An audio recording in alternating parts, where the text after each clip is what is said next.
Good morning students. तो last article में हमने क्या पढ़ा? Quantum mechanical model of atom में दो चीजें जब हम इंपॉर्टेंट पढ़नी थी, एक तो dual nature of matter and radiation, जो डी ब्रोगली इक्वेशन है वो, और दूसरा है हाइजेनबर्ग अनसर्टेनिटी प्रिंसिपल। तो dual nature of matter and radiation पढ़ लिया था हमने। अब हम क्या पढ़ेंगे यहाँ? Heisenberg uncertainty principle. Heisenberg uncertainty principle. तो हाइजेनबर्ग अनसर्टेनिटी प्रिंसिपल क्या है, आज हम वो पढ़ेंगे। जो इंपॉर्टेंट जनरल चीज हमें दे रहा है यहाँ, हाइजेनबर्ग अनसर्टेनिटी प्रिंसिपल क्या है? देखिए, Heisenberg uncertainty principle. It is impossible to measure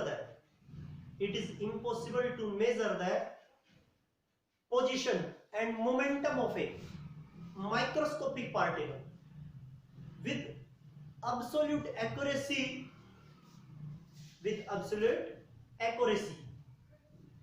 if an attempt is made to determine one of the quantity with higher accuracy, then the other is less accurate.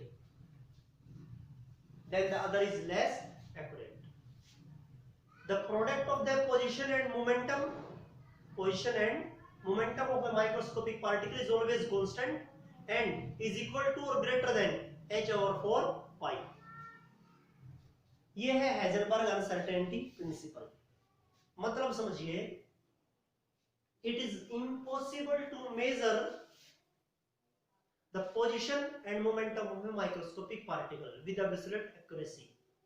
मतलब कि किसी भी microscopic particle, मतलब छोटे से छोटा जो पार्टिकल है, जैसे कि इलेक्ट्रॉन है, उस इलेक्ट्रॉन का क्या निकालना, उसकी पोजीशन और मोमेंटम दोनों को एक साथ निकालना, पोजीशन को और मोमेंटम को, कि उसकी पोजीशन क्या है, अब वो कहां है।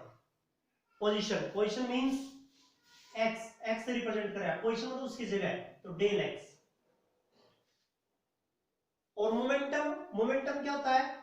P m into v, mass into velocity with higher accuracy. तो m इंटू वी, मास तो कांस्टेंट होता है, वेलोसिटी क्या हो जाएगा, उसका चेंज जो है, तो क्या होगा, m डेल v। ये पोजीशन और ये मोमेंटम, इन दोनों चीजों को एक साथ निकालना इम्पॉसिबल है, असंभव है। उस माइक्रोस्कोपिक पार्टिकल जैसे इलेक्ट्रॉन है, तो उसकी पोजीशन बता पाना कि वो एटम में कहां है, और उसका मोमेंटम बताना कि उसकी वेलोसिटी, मतलब किस स्पीड के साथ वो घूम रहा है, लगातार घूमता रहता है तो किस वेलोसिटी के साथ घूम रहा है। ये दोनों चीजें बतानी इम्पॉसिबल है। और इसके लिए यदि हम कोई अटेम्प्ट करें, कोई प्रयास करें, इन दोनों को निकालने का यदि कोई प्रयास करेंगे, तो एक चीज को हम अच्छे से निकाल पाएंगे, उसकी वैल्यू अच्छे से आ जाएगी, लेकिन दूसरा उतना ही गलत होगा। एक जितना सही है, दूसरा उतना ही गलत होगा। दूसरे की वैल्यू, एक की जितनी वैल्यू सही आएगी, दूसरे की वैल्यू उतनी गलत भी आएगी। ये होगा आपके पास, यदि कोई प्रयास ऐसा किया जाएगा इन दोनों को एक साथ निकालने का, तो एक सही होगा तो दूसरा बिल्कुल गलत। दूसरी चीज कि जो प्रोडक्ट है किसका, पोजीशन और मोमेंटम का, डेल एक्स, और मोमेंटम क्या है, एम वी, और एम तो कांस्टेंट होता है, ये मास तो वेलोसिटी का मैंने चेंज कर लिया डेल वी, क्योंकि अनसर्टेनिटी है ना, अनसर्टेनिटी मतलब अनिश्चितता, तो ये डेल एक्स होगा, क्या होगा, डेल वी होगा। ये चेंज है इनका, पता नहीं हमें कितना होगा, तो अनसर्टेनिटी के लिए क्या लिख रहे हैं, इनका चेंज लिख रहे हैं, जबकि मास तो चेंज हो नहीं सकता, तो मास को ऐसे कैसे लिख दिया। और इनका प्रोडक्ट जो है किसका, पोजीशन का और मोमेंटम का। The product of position and momentum is always constant, हमेशा constant रहेगा, and is equal to or greater than, equal भी हो सकता है और greater भी हो सकता है, किससे, h/4 pi से, h/4 pi। The product of momentum and position is always constant and is equal to or greater than h/4 pi।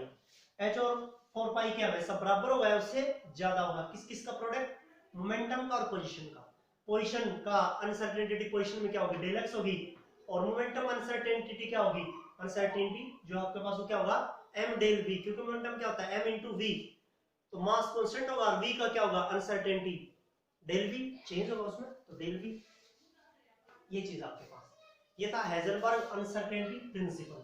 Heisenberg uncertainty मतलब उस माइक्रोस्कोपिक पार्टिकल जो इलेक्ट्रॉन में, जो एटम में इलेक्ट्रॉन है, तो हम उस इलेक्ट्रॉन का पोजीशन और मोमेंटम नहीं बता सकते सही से दोनों एक साथ, इतना छोटा पार्टिकल है।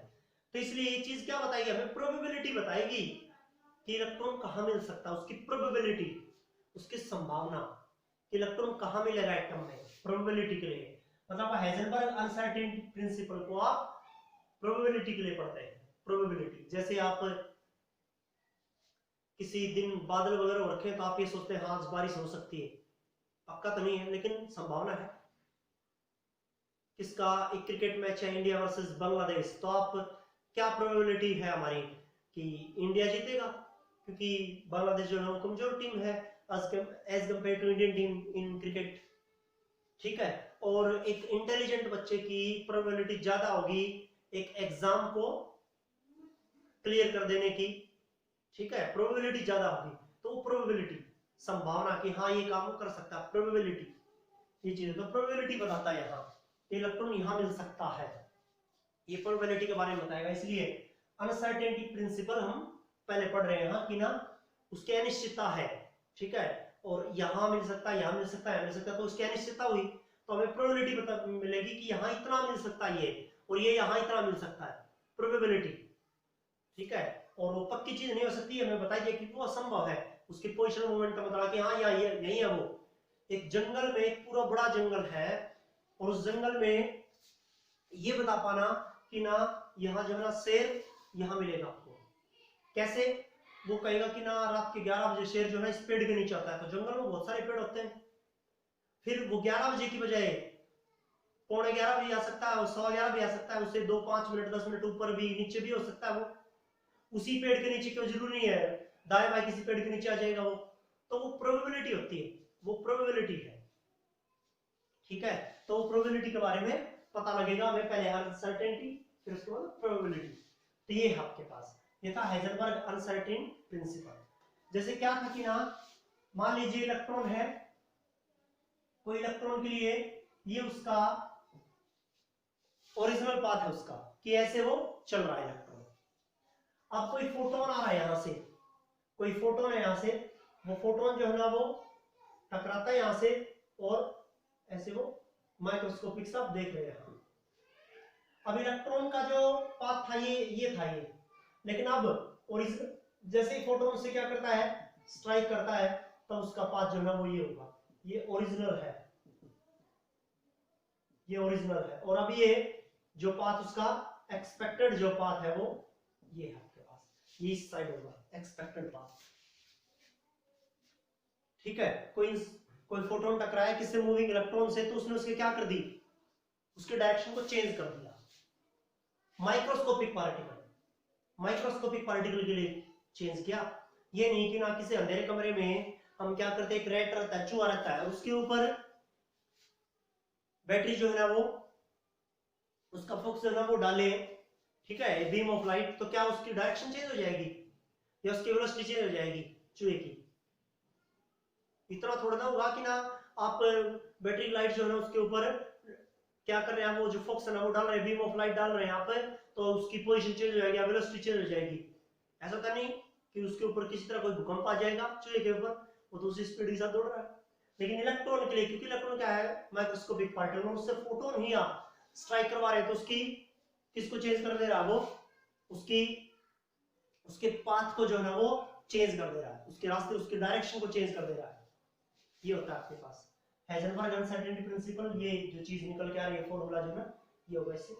अब मान लीजिए यहां से आपको क्या करना है कि किसी कोई पार्टिकल है जिसका मास है 1 मिलीग्राम, 1 मिलीग्राम कितना होता है 10 टू पावर -6 किलोग्राम, क्योंकि 10 टू पावर -3 ग्राम तो वैसे होगा, और ग्राम को किलोग्राम में बदलोगे तो 10 टू पावर 3 मतलब 1000 से और डिवाइड करना होगा तो 10 टू पावर -6 हो जाएगा। Total 1 milligram is equal to 10 to power -6 kilogram.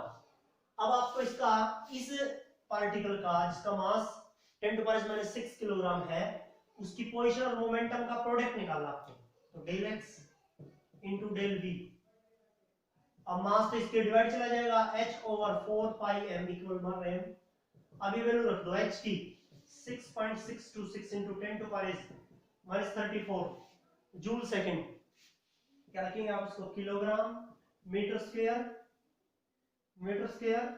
और क्या होगा आपके पास? जूल सेकंड होता है तो पर सेकंड यहाँ ऐसे लिख दें। सेकंड से पर सेकंड स्क्वायर था ना तो पर सेकंड ऐसे रह जाएगा। 4 pi 3.14 m mass 10 to power -6 kilogram. ये होगा आपके पास। अब देखिए किलोग्राम से किलोग्राम कैंसिल करेंगे और ये वैल्यू जो है ना वो आपके पास कितना आ रहा है? ये वैल्यू जो है ना वो आपके पास कितना आ रहा है? ये होगा आपके पास, मतलब जो h था h ओवर 4 पाई m, तो h जो है ना वो आप शुरू में 6.626 into 10 पावर -34 क्या होता है आपके पास? जूल सेकंड होता है, जूल सेकंड। और आप जूल को वगैरह में चेंज कर रहे हैं यहाँ तो क्या होगा आपके पास? किलोग्राम मीटर स्क्वायर पर सेकंड स्क्वायर, ठीक है। और पर सेकंड है ही आपके पास, ठीक है। तो मतलब सॉरी पर सेकंड स्क्वायर है ही आपके पास और सेकंड और आपके पास, मतलब क्या लिख रहे हैं आप? किलोग्राम मीटर स्क्वायर पर सेकंड स्क्वायर। और इसमें क्या होता है? सेकंड होता ही है तो ये क्या आ जाएगा? पर सेकंड रहेगा यहाँ से, बस ये चीज आपके पास। तो अब किलोग्राम से किलोग्राम कैंसिल और ये वैल्यू देखेंगे आप तो लगभग जो वैल्यू है आपके पास कितना मिलेगा? ये 10 टू पावर 28 हो जाएगा। 10 टू पावर -28 6.6 और ये है 4.3 4 3 जा 12 होगा 6.6 तो लगभग होगा 0.5 या इसको लगभग इतना इक्वल टू लिख ले, इतनी वैल्यू का इसको कैंसिल कर दो, कोई बड़ी बात नहीं है। मतलब आपको वैल्यू लेके आनी है तो 10 टू पावर -28 मीटर स्क्वायर पर सेकंड ये वैल्यू है। अब देखो ये बहुत छोटा वैल्यू है, कितना छोटा वैल्यू है। केवल 1 मिलीग्राम पार्टिकल के लिए किस किस का प्रोडक्ट? पोजीशन का और वेलोसिटी का, ठीक है। प्रोडक्ट इतना छोटा वैल्यू आ रहा है जो कि नेग्लिजिबल है, इतना छोटा वैल्यू 10 टू पावर -28। तो 1 किलोग्राम 1 मिलीग्राम या 10 टू पावर -6 किलोग्राम पार्टिकल के लिए भी एप्लीकेबल नहीं है ये हाइजेनबर्ग अनसर्टेनिटी प्रिंसिपल। ये तो केवल माइक्रोस्कोपिक पार्टिकल के लिए। माइक्रोस्कोपिक पार्टिकल जैसे कि आप यहां क्या कर देंगे?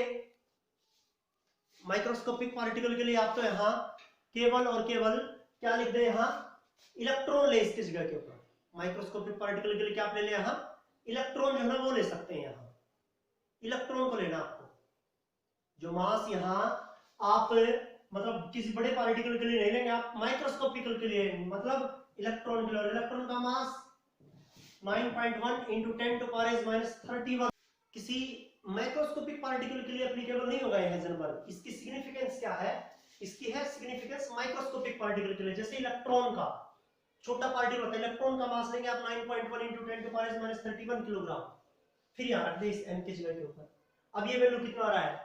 अब ये वैल्यू ठीक ठाक आपको मिलेगा 10 टू पावर -4 के करीब मिलेगा आपको। 10 टू पावर कितना मिलेगा? -4 मिलेगा आपको। तो उसके लिए एप्लीकेबल है ये। किसके लिए? माइक्रोस्कोपिक पार्टिकल के लिए, ना कि मैक्रोस्कोपिक पार्टिकल के लिए। माइक्रोस्कोपिक पार्टिकल के लिए जो छोटा पार्टिकल है उसका पोजीशन और मोमेंटम आप बता सकते हैं, ठीक है। उसके लिए एप्लीकेबल होगा, ना कि किसके लिए? मैक्रोस्कोपिक पार्टिकल के लिए जिसका मास वगैरह ज्यादा रहता है उसके लिए एप्लीकेबल, मतलब उसके लिए इसका कोई सिग्निफिकेंस नहीं है। माइक्रोस्कोपिक पार्टिकल के लिए मतलब इनका जो प्रोडक्ट जो है ना वो कुछ ठीक ठाक वैल्यू आ सकता है जिसके ऊपर पहुंच सकते हैं। ये होगा आपके पास। तो ये इसका सिग्निफिकेंस है केवल माइक्रोस्कोपिक पार्टिकल के लिए, मैक्रोस्कोपिक के लिए नहीं, बड़े के लिए नहीं। जैसे 1 मिलीग्राम का पार्टिकल था तो बड़ा ही है, इसके लिए क्या आ रहा है देख लीजिए। पोजीशन और वेलोसिटी का प्रोडक्ट बहुत कम आ रहा है जो कि नेग्लिजिबल होगा। और जबकि इलेक्ट्रॉन के लिए निकालेंगे आप ये आ जाएगा 10 टू पावर -4। ये होगा आपके पास यहाँ। ये है हाइजेनबर्ग के लिए। एक जो चीज मुख्य है हाइजेनबर्ग के लिए वो आपके पास क्या होगी? वो होगी हमारे पास यहाँ की ना एक माइक्रोस्कोपिक जो पार्टिकल है जैसे कि इलेक्ट्रॉन, वो हम लगातार एक चीज पढ़ रहे हैं हाँ कि वो घूमता रहता है किसके बाहर, न्यूक्लियस के बाहर, डेफिनेट एनर्जी लेवल्स में, डेफिनेट एनर्जी सेल्स में। तो वो घूमता घूमता न्यूक्लियस में क्यों नहीं जा सकता? तो घूमता घूमता जो है वो न्यूक्लियस में क्यों नहीं जा सकता, न्यूक्लियस के अंदर एंटर क्यों नहीं कर सकता वो, यदि बाहर उसके घूम रहा है तो। मुख्य जो क्वेश्चन है यहाँ ये कि एक घूमता हुआ इलेक्ट्रॉन जो है ना वो न्यूक्लियस के अंदर क्यों नहीं जा सकता। जैसे ये आपके पास क्या है, न्यूक्लियस है, यहाँ ये इलेक्ट्रॉन्स घूम रहे हैं यहाँ, तो इलेक्ट्रॉन्स घूमता हुआ न्यूक्लियस के अंदर एंटर क्यों नहीं कर जाता, क्या है ऐसा? तो इसके लिए आपको क्या करना है, यहाँ यही फॉर्मूला जो है हाइजेनबर्ग के लिए क्या लगा रहे हैं हम, इलेक्ट्रॉन का मास जो है 9.1 into 10 to power minus 31 kilogram, del x जो होगा आपके पास, ये तो मास हो गया, del x uncertain in position, तो न्यूक्लियस का order 10 to power minus 15 metre, ये होता डायमीटर न्यूक्लियस का। कि न्यूक्लियस के अंदर कैसे जाएगा, या जा सकता है क्या, ये क्यों नहीं जाता, ये सब कि इलेक्ट्रॉन घूमता घूमता न्यूक्लियस के अंदर, वहां कोई दरवाजे तो है नहीं कि बंद है वहां और इलेक्ट्रॉन नहीं जा सकता उसके अंदर, तो क्यों नहीं जा सकता, why electron can not exist in the nucleus. तो मास इलेक्ट्रॉन का लेना अपने डेल एक्स, इसका न्यूक्लियस के लिए 10 टू पावर माइनस 15 मीटर, तो फॉर्मूला क्या है आपके पास, del x into m into del v is equal to h over 4 pi. तो x और m है, डेल v निकालना पड़ा आपको, velocity h 6.626 into 10 to power minus 34 kilogram metre square पर second over del x 10 to power minus 15 metre, m 9.1 into 10 to power minus 31 kilogram, और क्या होगा आपके पास, x हो गया 4 पाई 4 और पाई 3.14। अब इसको पूरे को आपको सोल्व करना है, मीटर स्क्वायर से 1 मीटर, मीटर आ जाएगा, किलोग्राम से किलोग्राम, मीटर पर सेकंड, वेलोसिटी ही होता है मीटर पर सेकंड, और ये क्या है, ये वैल्यू आप इसे सोल्व करेंगे तो वैल्यू लगभग आएगी 5.7 into 10 to power 10 मीटर पर सेकंड। आप इसे सोल्व कर रहे हैं, इलेक्ट्रॉन की वेलोसिटी, क्योंकि इलेक्ट्रॉन का मास लिया है, और न्यूक्लियस की पोजीशन, न्यूक्लियस का ऑर्डर लिया, मतलब जो डायमीटर न्यूक्लियस का, तो वेलोसिटी आ रही है 5.7 into 10 to power 10 मीटर पर सेकंड। इलेक्ट्रॉन का ड्यू नेचर होता है, मैटर का भी और वेव का नेचर, तो वेव की स्पीड क्या होती है, वेव की वेलोसिटी क्या होती है, 3 into 10 to power 8 मीटर पर सेकंड, 3 into 10 to power 8 मीटर पर सेकंड, और आया कितना है न्यूक्लियस के अंदर, यदि इलेक्ट्रॉन न्यूक्लियस के अंदर हो तो कितना आए, उसकी वेलोसिटी किसके अकॉर्डिंग, वेव नेचर के according 3 into 10 to power 8 metre पर सेकंड, और आ कितना रहा है न्यूक्लियस के अंदर इलेक्ट्रॉन का वेलोसिटी, यदि वो प्रेजेंट होता तो 5.7 into 10 to power 10 मीटर पर सेकंड। यदि इलेक्ट्रॉन न्यूक्लियस के अंदर है, ये प्रेजेंट होता या चला जाता वो घूम फिर के वहां, तो उसकी वेलोसिटी आनी चाहिए थी 3 into 10 to power 8 मीटर पर सेकंड। आ कितनी रही है, 5.7 into 10 to power 10 मीटर पर सेकंड, इसका मतलब इलेक्ट्रॉन वहां नहीं है, होता तो स्पीड ही आता जो लाइट का स्पीड होता है, लेकिन आ रहा है कितना 5.7 into 10 to power 10 मीटर पर सेकंड, इसका मतलब वो वहां प्रेजेंट ही नहीं है, वो वहां प्रेजेंट ही नहीं है न्यूक्लियस के अंदर। यदि प्रेजेंट होता तो ये स्पीड आ जाती, ये वेलोसिटी आ जाती, और आ रहा है क्या, देखिए इसका मतलब वो वहां प्रेजेंट ही नहीं है। तो ये आंसर है आपका कि ना कोई भी पूछे कि ना इलेक्ट्रॉन घूमता हुआ न्यूक्लियस के अंदर क्यों नहीं जा सकता, जैसे प्रोटॉन और न्यूट्रॉन है वैसे इलेक्ट्रॉन भी जा सकता है, क्यों नहीं जा पा रहा, क्यों नहीं है वहां प्रेजेंट वो, क्योंकि उसकी वेलोसिटी का आप देखो चेंज, आपने क्या देखा, कितना आ रहा है 5.7 into 10 to power 8 10 मीटर पर सेकंड, और वेलोसिटी इलेक्ट्रॉन की से ज्यादा हो ही नहीं सकती 3 into 10 to power 8 मीटर पर सेकंड से, क्योंकि उसका वेव नेचर है, वेव नेचर है तो स्पीड ऑफ लाइट के साथ ट्रेवल करेगा वो, और स्पीड ऑफ लाइट कितनी है 3 into 10 to power 8 मीटर पर सेकंड, आ रहा है कितना 5.7 into 10 to power 10 मीटर पर सेकंड, तो इसका मतलब इलेक्ट्रॉन न्यूक्लियस के अंदर प्रेजेंट ही नहीं है। ये आपके पास एक्सपेरिमेंट होता है कि इलेक्ट्रॉन न्यूक्लियस के अंदर नहीं होता, प्रेजेंट नहीं है इलेक्ट्रॉन न्यूक्लियस के अंदर, ये था आपके पास, ये था वो एक्सपेरिमेंट, ये काम करना आपको हाइजेनबर्ग अनसर्टेनिटी प्रिंसिपल। ये करना आपको।